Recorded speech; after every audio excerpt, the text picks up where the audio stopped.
Ассоциация угнетаемых народов и Всемирный уйгурский конгресс раскритиковали немецкую транснациональную корпорацию BASF за то, что она с энтузиазмом сотрудничает с Китаем вместо того, чтобы решать проблемы нарушения прав человека.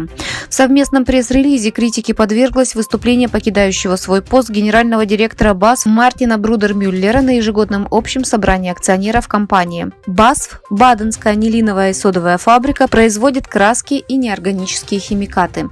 Несмотря на опасения по поводу перевода уйгурских подневольных рабочих в различные провинции Китая и возможного увеличения их числа, компания открыла новое производство в Чжанцзяне.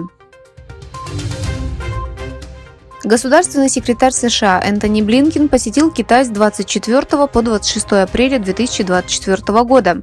Госсекретарь США и китайские официальные лица обсудили ключевые приоритеты в двусторонних отношениях. Блинкен затронул уйгурский вопрос, выразив обеспокоенность эрозией автономии Гонконга и демократических институтов, нарушениями Китаем прав человека в Восточном Туркестане и Тибете, а также транснациональными репрессиями и отдельными случаями. Энвер Тахти, участник китайских операций по принудительному сбору органов, а затем разоблачитель, помог раскрыть темные секреты Китая по сбору органов и ситуации с онкологией в Восточном Туркестане. Когда вооруженный полицейский приказал уйгурскому хирургу Энверу Тахти извлечь органы у мертвого заключенного на месте казни под Урумчи, первой реакцией Тахти было облегчение.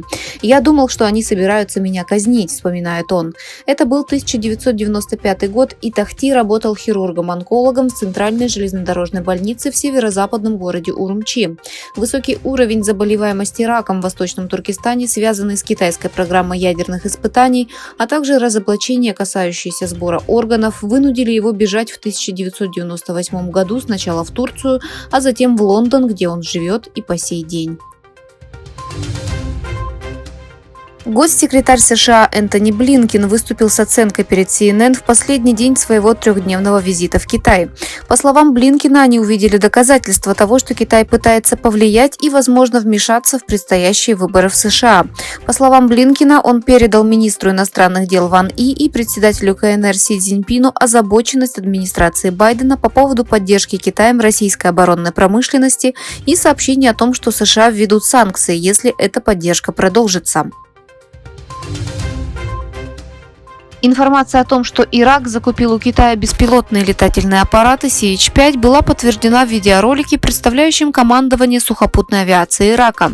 В видеоролике, демонстрирующем стенд командования сухопутной авиации Ирака на выставке IQDEX, проходившей в Багдаде и опубликованном 21 апреля, содержится примечательная информация.